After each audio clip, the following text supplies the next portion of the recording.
¿Cómo fue posible que los sacerdotes de Israel, escogidos para servir al Dios Altísimo, terminaran adorando al sol dentro del mismo templo? Esta es una de las escenas más impactantes y dolorosas de toda la Escritura, porque revela hasta qué punto el corazón del pueblo se había apartado de su Creador. Israel, la nación elegida, que había visto la gloria de Dios llenar el santuario, que había recibido la ley, los profetas y el pacto eterno, permitió que la idolatría entrara hasta lo más santo. Ezequiel describe cómo entre la entrada y el altar, los hombres se postraban con el rostro hacia el oriente, adorando al sol naciente, mientras daban la espalda al Dios del cielo. Y aquí surgen preguntas que estremecen el alma. ¿Cómo llegó Israel a tal ceguera espiritual? ¿Qué seducción, qué influencia demoníaca llevó al pueblo a rendir culto a la creación en lugar del Creador? ¿Y qué advertencia encierra este pasaje para nuestra generación, que también corre el peligro de sustituir la adoración genuina por rituales vacíos y luces que no vienen de Dios? Estimado oyente, en este video exploraremos este pasaje profético del libro de Ezequiel y comprenderemos cómo aquella abominación fue una advertencia de lo que sucede cuando el pueblo se aparta de la presencia divina y deja extinguir el fuego santo de la verdadera adoración. Empezamos. Los relatos de la Escritura no son simples historias del pasado. No son anécdotas religiosas ni símbolos vacíos. Sus enseñanzas espirituales vivas son advertencias eternas. Son la voz de Dios que atraviesa generaciones para confrontar, corregir y santificar a su pueblo. Cuando el profeta Ezequiel recibió esta visión, no fue un sueño sin sentido ni un espectáculo místico para entretener su mente profética. Fue un acto divino de revelación.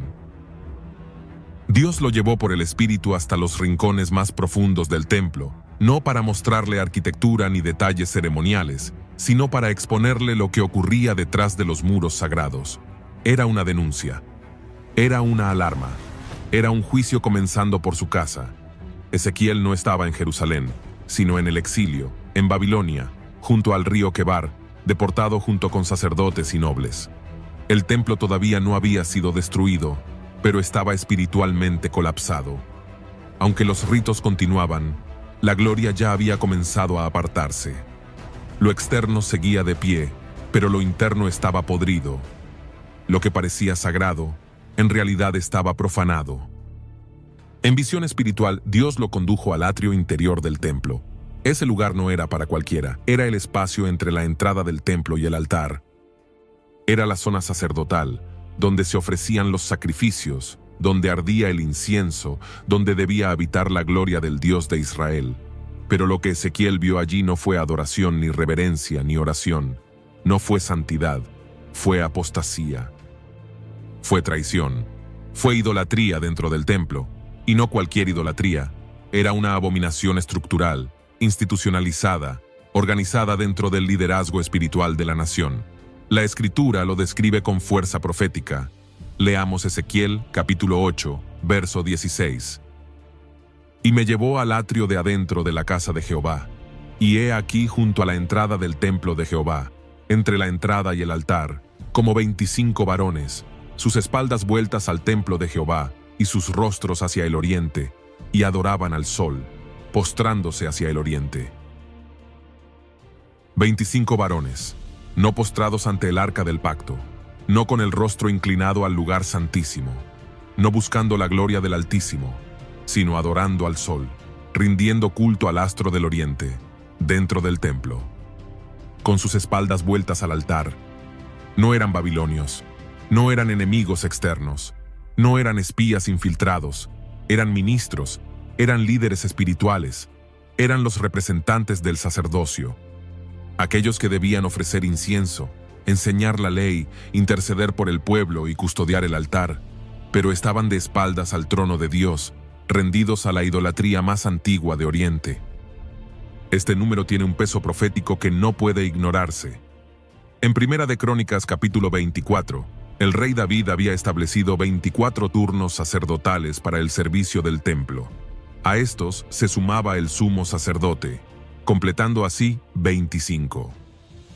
Es decir, Los 25 representan la totalidad del liderazgo espiritual. No fue un acto aislado de unos pocos descarriados, fue una traición colectiva, una apostasía ministerial, una corrupción estructural del sacerdocio. Y estaban ubicados entre la entrada y el altar, el lugar más sagrado del acceso al templo, donde debía elevarse el sacrificio, el clamor y la intercesión. Pero no había fuego, había apostasía, no había incienso, había rebelión, no había clamor, había silencio, y no había gloria, había traición. Ahora bien, Ezequiel describe que aquellos 25 varones tenían sus rostros hacia el oriente y adoraban al sol. Esa frase, que podría parecer un simple detalle geográfico, encierra un significado profundo y aterrador. El templo de Jerusalén había sido construido con su entrada hacia el oriente, de modo que cuando un sacerdote entraba al santuario, avanzaba mirando hacia el occidente, hacia el lugar santísimo. Esto era intencional. La arquitectura misma del templo testificaba que Israel no debía inclinarse al sol naciente, como lo hacían las naciones, sino al Dios invisible que habitaba entre los querubines. Pero en esta visión, Ezequiel vio lo contrario. Vio a los sacerdotes dar la espalda al templo, dar la espalda al arca, dar la espalda al altar y girar su rostro al sol naciente. Aquello era más que un acto físico, era un lenguaje espiritual. Era declarar que habían cambiado de Señor, que su luz ya no era la gloria de Jehová, sino el resplandor de un astro creado. Y es aquí donde debemos detenernos y preguntarnos, ¿por qué el sol? ¿Por qué tantas culturas, desde Mesopotamia hasta los Andes, se inclinaron a postrarse ante este astro? ¿Qué misterio guarda esa inclinación de la humanidad hacia la luz del oriente? El sol, en todas las civilizaciones, fue visto como el símbolo de la vida, el calor y el poder. Su salida diaria desde el oriente era interpretada como el renacimiento de la naturaleza, la victoria de la luz sobre las tinieblas. Su recorrido por los cielos representaba el orden del cosmos, y su ocaso marcaba el tiempo y los ciclos de la existencia. Para el hombre antiguo, el sol no era solo una estrella, era un dios. En Egipto, el sol fue adorado como Ra, el supremo creador, señor del cielo. Más tarde, el faraón Akenatón intentó imponer la adoración exclusiva al disco solar Atón, llamándolo el único dios verdadero. Los templos se orientaban al oriente para recibir sus rayos, y los sacerdotes lo veneraban como fuente de vida y legitimidad del faraón. En Mesopotamia, el sol fue honrado como Shamash, deidad de la justicia, que todo lo ve. Se creía que sus rayos iluminaban los secretos de los hombres y que su luz era el tribunal supremo. En Babilonia y Asiria, era normal que reyes y jueces invocaran a Shamash para legitimar leyes y decretos. En Persia, el culto a Mitra se vinculaba con la luz naciente y con la vigilancia eterna. Era considerado el guardián de los pactos, aquel que observaba desde el sol del amanecer, símbolo supremo de fidelidad y autoridad. A través del mitraísmo, el oriente se convirtió en punto de encuentro entre la luz del cielo y los rituales de la tierra. En Roma, con el paso del tiempo, el sol se transformó en el sol Invictus, el sol invencible. Fue proclamado dios oficial del imperio en tiempos de Aureliano, y sus festividades influenciaron incluso fechas posteriores de la cristiandad. El emperador, como hijo del sol, encontraba en este culto una base política y espiritual para su poder. Pero la fascinación por el sol no se limitó a Medio Oriente o Europa. En América, los pueblos andinos como los incas adoraron al sol bajo el nombre de Inti. Inti era el dios principal del imperio, fuente de cosechas, fertilidad y realeza. El inca era considerado hijo del sol, y el templo de Coricancha en el Cusco estaba revestido de oro para reflejar su resplandor. Cada amanecer era celebrado como una renovación del pacto entre el dios Sol y su pueblo. El historiador Arnold Toynbee explicó que cuando las culturas sienten que se debilita su fe, suelen volver a la adoración de la naturaleza, y el sol, como astro visible, se convierte en el refugio religioso más fuerte. El filósofo Mircea Eliade, en su estudio de la historia de las religiones, lo llamó la tentación universal de la luz, es decir, la tendencia del hombre caído a confundir el brillo de la creación con la gloria del Creador. Por eso el relato de Ezequiel es tan contundente. No estaba describiendo un hecho aislado, sino la misma inclinación universal que ha seducido a pueblos y reinos en toda la historia. Lo terrible es que esto no ocurría en un valle pagano, ni en un altar extranjero, sino en el templo de Jehová. Aquellos sacerdotes de espaldas al arca y de rostro al sol eran el testimonio de que Israel había caído en la misma trampa que Egipto, Babilonia, Persia, Roma y hasta los pueblos lejanos de los Andes. Ezequiel dice que eran 25 varones. El número no es casual. En el libro de Primera de Crónicas, capítulo 24, el rey David organizó a los sacerdotes en 24 turnos de servicio, para que semana tras semana se presentaran delante de Dios. Cada turno estaba encabezado por un jefe de familia. A estos se sumaba el sumo sacerdote, líder supremo del culto. Así, en total, el sistema sacerdotal estaba representado por 25 hombres. Esto significa que lo que Ezequiel presenció fue una visión simbólica de la corrupción total del sacerdocio. No era un grupo pequeño de rebeldes, era la institución entera. El sacerdocio que debía representar al pueblo, enseñar la ley, interceder ante Dios y custodiar el altar, estaba postrado al sol con sus espaldas vueltas al templo. Lo que las naciones hacían en los montes y valles paganos, Israel lo estaba reproduciendo dentro del lugar santo. El comentarista Moshe Greenberg señala que Ezequiel utiliza este número con intención. Representa la suma completa del liderazgo cultico. Y Daniel Block afirma que el profeta quiso dejar claro que el sacerdocio en su totalidad había cambiado de lealtad. Era, por tanto, una apostasía institucionalizada. El lugar donde estaban lo hace aún más grave, entre la entrada y el altar. Ese espacio era el punto de encuentro entre Dios y el pueblo. Allí debía correr la sangre del sacrificio, allí debía ascender el incienso como oración, allí debía sentirse el peso de la gloria. Pero en vez de sacrificio hubo idolatría, en vez de oración hubo silencio, en vez de gloria, traición. Dar la espalda al templo era rechazar el trono de Dios. Dirigir el rostro al oriente era rendirse a la misma fascinación pagana que había atrapado a Egipto, Babilonia y tantas naciones. Lo que las culturas veían como luz de vida, Israel lo convirtió en sustituto de la gloria. Y cuando los ministros cambian de dirección, el pueblo queda sin cobertura. Cuando los guardianes del altar se postran ante otra luz, la gloria se retira. Así, los 25 varones son el retrato de la apostasía completa del liderazgo. No se trataba de algunos que fallaban, era la estructura entera que se había entregado. Era el pacto mismo que estaba siendo quebrantado desde adentro. Por eso, poco después, la gloria de Jehová se levantaría y abandonaría el templo, porque donde los ministros se rinden al sol, el trono verdadero ya no permanece.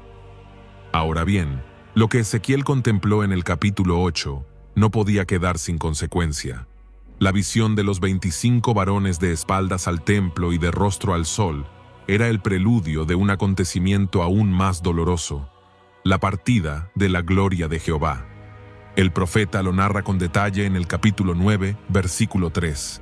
Y la gloria del Dios de Israel se elevó de encima del querubín sobre el cual había estado al umbral de la casa. La gloria, que debía permanecer en el lugar santísimo, comenzó a moverse. Ya no reposaba sobre el propiciatorio. Era una señal de advertencia. El Dios Santo no puede permanecer en un lugar donde se le da la espalda.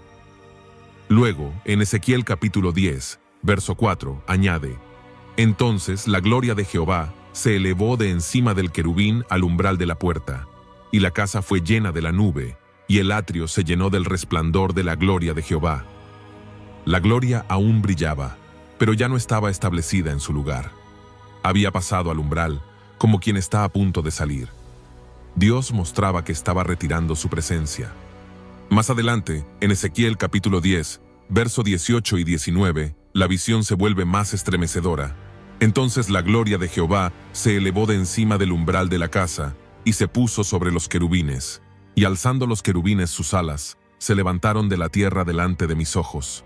Cuando ellos salieron, también las ruedas se alzaron al lado de ellos, y se pararon a la entrada de la puerta oriental de la casa de Jehová, y la gloria del Dios de Israel estaba por encima sobre ellos. El movimiento era claro. La gloria que antes llenaba el templo, ahora se elevaba. El trono de Dios ya no estaba en medio del lugar santísimo. El pacto estaba siendo quebrantado por la apostasía del sacerdocio.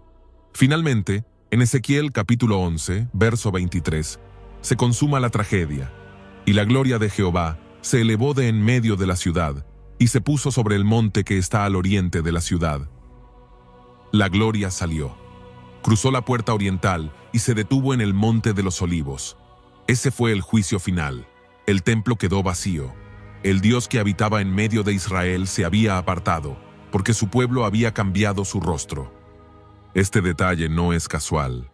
La misma dirección que los sacerdotes eligieron mirar el oriente, el lugar del sol, fue la dirección por la que la gloria se marchó. Si ellos se rendían a la luz falsa del oriente, la gloria verdadera se apartaba por ese mismo lugar. El teólogo Christopher Wright comenta: la marcha de la gloria de Dios es el acto más devastador que puede sufrir un pueblo. Significa la pérdida de su identidad, de su protección y de su propósito.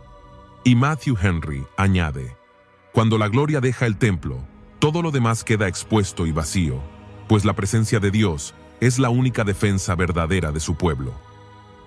Estimado oyente, lo que ocurrió con Jerusalén no fue un simple accidente histórico.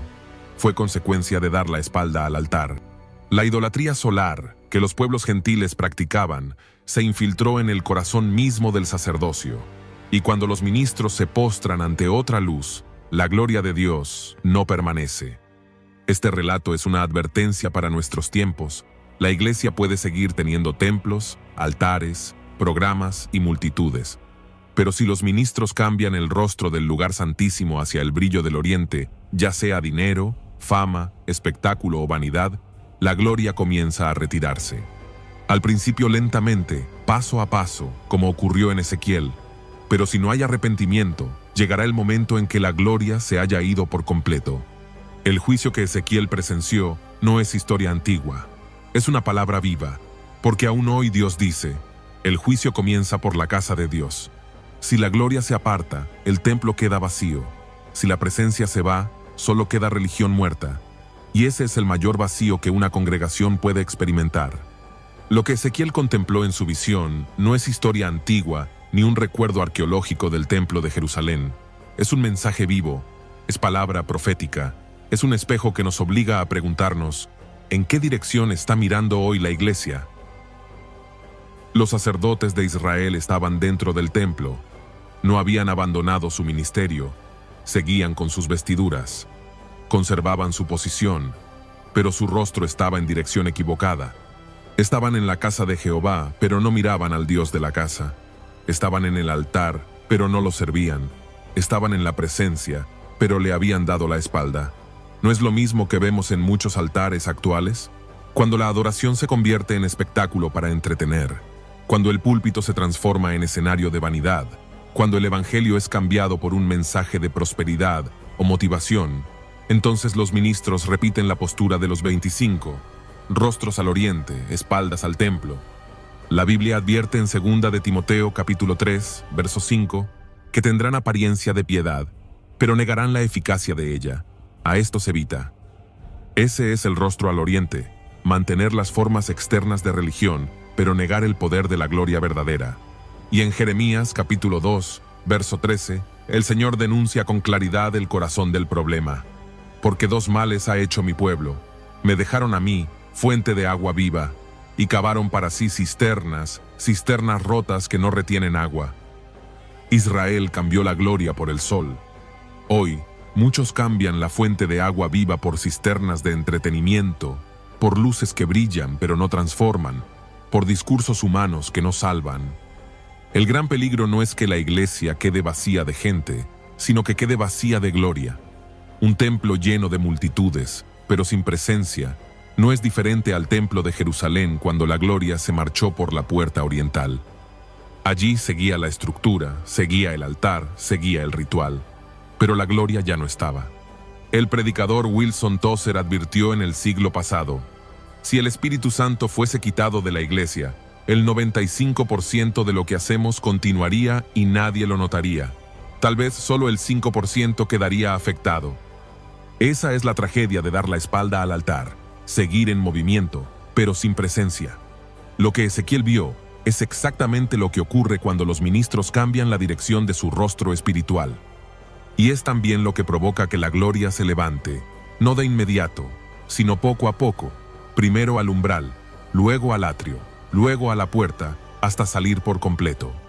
Por eso, amigo oyente, este pasaje es un llamado urgente, porque todavía estamos a tiempo, todavía la gloria se detiene en el umbral, esperando arrepentimiento. Todavía hay oportunidad de volver el rostro al lugar santísimo. Todavía hay tiempo de girar la espalda al oriente del espectáculo y poner los ojos en el trono de Cristo. Así llegamos al final de este video. Gracias de corazón por quedarte hasta el final y ser parte de este momento de verdad y reflexión. Nos reencontramos en el próximo video con un nuevo mensaje del cielo para tu alma. Hasta entonces, que la gracia y la paz de Dios te acompañen cada día. Dios te bendiga abundantemente.